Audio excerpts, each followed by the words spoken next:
Price lord. ಕರ್ತನಲ್ಲಿ ನನ್ನ ಆತ್ಮೀಯ ಸ್ನೇಹಿತರೆ, ಇಂದು ನಾವೆಲ್ಲರೂ ಧ್ಯಾನಿಸುವಂತಹ ದೇವರ ವಾಕ್ಯ ಸಂದೇಶ ಯೆಶಾಯ 60ನೇ ಅಧ್ಯಾಯದಲ್ಲಿ 22ನೇ ವಾಕ್ಯ. ಅಲ್ಲಿ ಕರ್ತನು ಹೇಳ್ತಾರೆ, ಚಿಕ್ಕವನಿಂದ ಒಂದು ಕುಲವಾಗುವುದು, ಅಲ್ಪನಿಂದ ಬಲವಾದ ಜನಾಂಗವಾಗುವುದು. ಯೆಹೋವನೆಂಬ ನಾನು ಕ್ಲುಪ್ತ ಕಾಲದಿಂದನು ಬಹು ಬೇಗ ಉಂಟು ಮಾಡುವೆ. ಬಹು ಬೇಗನೆ ಕರ್ತನು ಉಂಟು ಮಾಡ್ತಾರೆ. ನಿಮ್ಮ ಬಗ್ಗೆ ನೀವು ಯೋಚನೆ ಮಾಡ್ತಾ ಇರ್ಬೋದು, ನಾನು ಅತಿ ಚಿಕ್ಕವನು, ನನ್ನಲ್ಲಿ ಜ್ಞಾನನೇ ಇಲ್ಲ, ನನ್ನ ಕೈಲಿ ಏನೂ ಆಗೋದಿಲ್ಲ. ನಿಮ್ಮ ಬಗ್ಗೆ ನೀವೇ ತಾಸಾರ ಮಾಡಿಕೊಂಡು ಚಿಕ್ಕತನವನ್ನ ಬೆಳೆಸ್ಕೊಂಡಿದ್ದೀರಿ. ಆದ್ರೆ ದೇವ್ರು ಇವತ್ತು ಮಾತಾಡ್ತಾ ಇದ್ದಾರೆ, ಈ ಒಂದು ಚಿಕ್ಕವನಿಂದ ನಾನೊಂದು ದೊಡ್ಡ ಜನಾಂಗ ಆಗಿ ಮಾಡ್ತೇನೆ. ನೀನು ಸಾಧಾರಣನಲ್ಲ, ಸಾಧಾರಣನಲ್ಲ, ಸರ್ವಶಕ್ತನಾದ ದೇವರ ಮಗನು, ದೇವರ ಮಗಳು.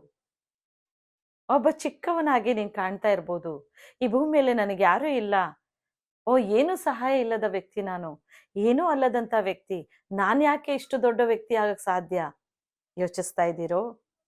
ಯಾಕೋಬನು ಆ ರಾತ್ರಿಯಲ್ಲಿ ಅಡವಿಯಲ್ಲಿ ಆತನು ನಿದ್ರಿಸುವಾಗ, ಆ ಸಮಯದಲ್ಲಿ ಆತನು ಭಯಭೀತಿಯಿಂದ ತನ್ನ ಹೃದಯದಲ್ಲಿ ಆ ಥರದೇ ಒಂದು ಆಲೋಚನೆ ಮಾಡ್ಕೊಂಡ, ನಾನೊಬ್ಬ ಚಿಕ್ಕವನು, ಅಲ್ಪನು, ದೀನನಾಗಿದ್ದೇನೆ, ಎಲ್ಲರಿಂದ ದೂರ ತಳ್ಳಲ್ಪಟ್ಟವನಾಗಿದ್ದೇನೆ, ನಾನೆಲ್ಲಿ ದೊಡ್ಡ ಜನಾಂಗ ಆಗ್ತೇನೆ.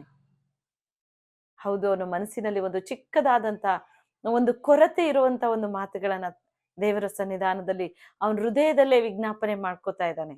ಆದ್ರೆ ಅದೇ ಕ್ಷಣದಲ್ಲಿ ದೇವರು ಆ ಪ್ರಾರ್ಥನೆಗೆ ಸದುತ್ತರವಾಗಿ ಅದೇ ಕಾಡಿನಲ್ಲಿ ದೇವದೂತರು ಪರಲೋಕಕ್ಕೂ ಭೂಲೋಕಕ್ಕೂ ಒಂದು ನಿಚ್ಚಣಿ ನಿಂತು ಅದರ ಮೇಲೆ ಸಂಚರಿಸ್ತಾ ಇರೋದನ್ನ ದೇವರು ಯಾಕೋಬನೊಟ್ಟಿಗೆ ಮಾತಾಡಿ, ಯಾಕೋಬ್, ನಾನೇ ನನ್ನ ಆಶೀರ್ವಾದ ಮಾಡ್ತೇನೆ, ನಿನ್ನೊಂದು ದೊಡ್ಡ ಜನಾಂಗವಾಗಿ ಮಾಡ್ತೇನೆ. ಎಷ್ಟು ದೊಡ್ಡ ಆಶೀರ್ವಾದ! ಆ ಚಿಕ್ಕವನು ಬಲವಾದ ಜನಾಂಗ ಆದ, ಒಂದು ದೊಡ್ಡ ಜನಾಂಗವಾದ, ಸಕಲ ಆಶೀರ್ವಾದವನ್ನ ಹೊಂದಿಕೊಂಡ. ಹೌದು ನನ್ನ ಸ್ನೇಹಿತರೆ, ಈ ದಿನ ನಿನ್ನ ಬಗ್ಗೆ ನೀನ್ ತಾಸರವಾಗಿ ಮಾತಾಡ್ಕೋಬಹುದು. ನನ್ನ ಸ್ನೇಹಿತರೆ, ನೀವೆಲ್ಲವೂ ಕೂಡ ಯೋಚನೆ ಮಾಡ್ತಾ ನಾನು ಏನ್ ಮಾಡಕ್ ಸಾಧ್ಯ ಅಂತ ನನ್ನ ಸಹೋದರಿ ನೀನು ಕೂಡ ಹೃದಯದಲ್ಲಿ ಯೋಚಿಸ್ತಾ ಇರ್ಬೋದು.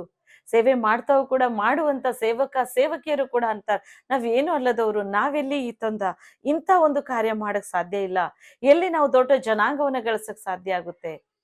ಚಿಕ್ಕದಾದ ಸಾಕು, ಇಷ್ಟೇ ಸೇವೆ. ಆದ್ರೆ ದೇವ್ರು ಹೇಳ್ತಾ ಇದ್ದಾರೆ, ಪವಿತ್ರ ಆತ್ಮನು ಈ ದಿನ ನುಡಿತಾ ಇದ್ದಾರೆ, ಅನೇಕ ಜನಾಂಗಗಳ ಒಂದು ದೊಡ್ಡ ಜನಾಂಗವಾಗಿ ನಿನ್ನನ್ನೇ ಬಲಿಷ್ಠ ಜನಾಂಗವಾಗಿ ಮಾರ್ಪಡಿಸ್ತಾ ಇದ್ದಾರೆ. ದೇವರು ಆಜ್ಞೆ ಮಾಡಲು ಅವರೆಲ್ಲರೂ ನೆರೆದು ಬರ್ತಾರೆ. ಪ್ರಿಯರೇ, ನೀನೊಂದು ದೊಡ್ಡ ವ್ಯಕ್ತಿಯಾಗಿ ಮಾಡಲು ಕರ್ತನ ಅಪೇಕ್ಷೆ ಪಡ್ತಾರೆ. ಒಂದು ಚಿಕ್ಕವನಿಂದ ಬಲವಾದ ಜನಾಂಗ, ಒಂದು ದೊಡ್ಡ ಜನಾಂಗ ಮಾಡ್ತೇನಂತಾರೆ. ಹಾಗೆ ಕರ್ತನಿಂದು ನಿಮ್ಮನ್ನ ಆಶೀರ್ವಾದ ಮಾಡ್ತಾ ಇದ್ದಾರೆ.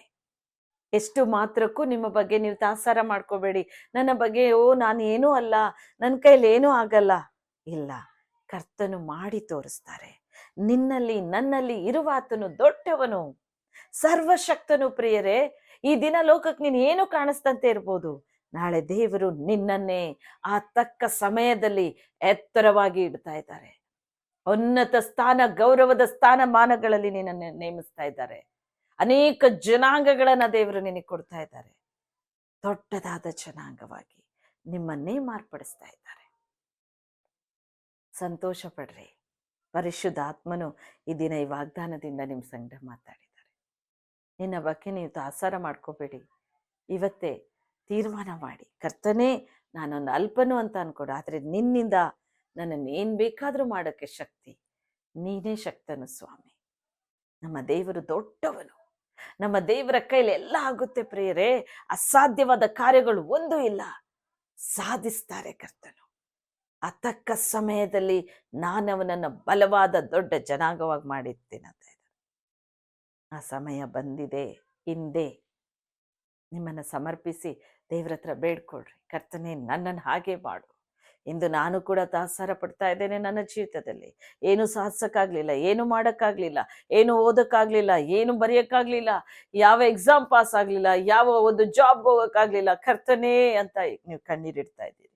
ದೇವರು ಚಿಕ್ಕವನನ್ನೇ ಬಲವಾಗಿ ನಿಲ್ಲಿಸ್ತಾ ಇದ್ದಾರೆ, ಎತ್ತರವಾಗಿ ನಿಲ್ಲಿಸ್ತಾ ಇದ್ದಾರೆ. ನಿಮ್ಮನ್ನೇ ಪ್ರಾರ್ಥನೆಯೊಂದಿಗೆ ಮೊರೆ ಇಡೋಣ.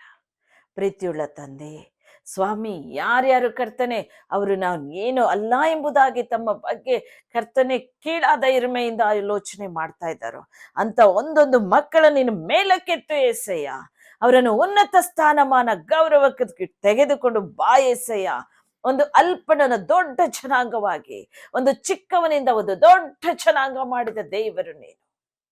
ಇಂದ ಆಶೀರ್ವಾದ ಅವರ ಮೇಲೆ ಇಳಿದು ಬರಲಿ ಪ್ರಭು. ಪವಿತ್ರಾತ್ಮನೇ ಅವರು ದೊಡ್ಡ ವ್ಯಕ್ತಿಯಾಗಿ ಮಾರ್ಪಡಿಸು. ಅವರು ಆಲೋಚಿಸೋದಕ್ಕಿಂತ, ಅವರು ಯೋಚಿಸಿದಂತ, ಅವರು ಬೇಡುವುದಕ್ಕಿಂತ ಹೆಚ್ಚಾದನ್ನ ಕೊಡೋ ದೇವರು ನೀನು. ಹಾಗೆ ಕೊಡೋ ಏಸಯ್ಯ. ತಕ್ಕ ಸಮಯದಲ್ಲಿ ಅವರನ್ನು ಮೇಲಕ್ಕೆತ್ತು ಯಜಮಾನನೇ. ಉನ್ನತ ಜ್ಞಾನ, ಬಲ, ವಿವೇಕ ಕೊಡು. ಉತ್ತಮವಾದ ಕೆಲಸ ಕಾರ್ಯದಲ್ಲಿ ಎತ್ತಿ ಇಡು ಸ್ವಾಮಿ. ಬಲಿಷ್ಠ ಜನಾಂಗವಾಗಿ ಮಾಡು. ನಿನ್ನ ಸೇವೆ ಮಾಡ್ತಿರೋಂಥವ್ರು ಒಬ್ಬೊಬ್ರು ಕರ್ತನವರ ಬಗ್ಲೆ ಕೀಳಿರ್ಮೆಯಾಗಿ ಯೋಚಿಸ್ತಾ ಇರ್ಬೋದು. ಇಂದು ಪರಿಶುದ್ಧಾತ್ಮನೆಯವರ ಮೇಲೆ ಇಳಿದು ಬಾ. ಅವರನ್ನು ಎತ್ತರವಾಗಿಡು ಸ್ವಾಮಿ. ದೊಡ್ಡ ಜನಾಂಗ ಕೊಡು ಸ್ವಾಮಿ. ಆಶೀರ್ವದಿಸು ಅಯ್ಯ. ನಿನ್ನಿಂದ ಸಾಧ್ಯ ಪ್ರಭು. ಮನುಷ್ಯರಿಗೆ ಅಸಾಧ್ಯ, ದೇವ ನಿನಗೆಲ್ಲವೂ ಸಾಧ್ಯ. ಲೋಕದಲ್ಲಿ ಇರೋನಕ್ಕಿಂತ ನಮ್ಮಲ್ಲಿ ಇರುವಾತ ನೀನು ಹೆಚ್ಚಿನವನು. ನೀನು ಸರ್ವಶಕ್ತನು ದೇವನೇ. ದೊಡ್ಡ ಕಾರ್ಯ ಮಾಡ್ತಾ ಇದೀಯ. ಅದಕ್ಕಾಗಿ ಸ್ತೋತ್ರಮಯ್ಯ. ಸ್ತೋತ್ರ ತಂದೆ. ಅವರು ಬೇಡಿದ್ಕಿಂತ ಹೆಚ್ಚಾದನ್ನು ಕೊಟ್ಟಿದ್ದೀಯ ಒಂದನೆ. ನಾನು ನಂಬಿಕೆಯಿಂದ ಬೇಡ್ತಾ ಇದ್ದೇನೆ. ಮಹಿಮೆ ನಿನಗೆ ಆಗಲಿ. ಜೀವವುಳ್ಳ ಯೇಸುವಿನ ನಾಮದಲ್ಲಿ ಬೇಡಿದ್ದೇವೆ ತಂದೆ. ಆಮೀನ್.